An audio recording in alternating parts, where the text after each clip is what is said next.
Buongiorno ragazzi, davanti a me c'è il Motorola RAZR 2025 e vi mostro come ripristinare le impostazioni.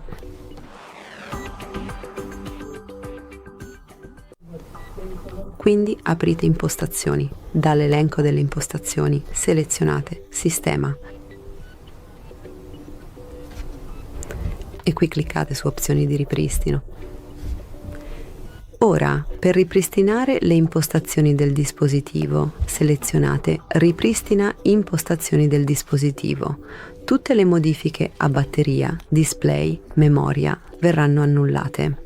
Se siete consapevoli e volete procedere, selezionate Ripristina impostazioni del dispositivo, inserite il PIN o usate l'impronta digitale in base alla vostra protezione e selezionate Ripristina.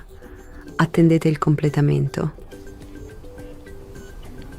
Quindi è tutto qui. Grazie per averci seguito. Iscrivetevi al canale e lasciate like.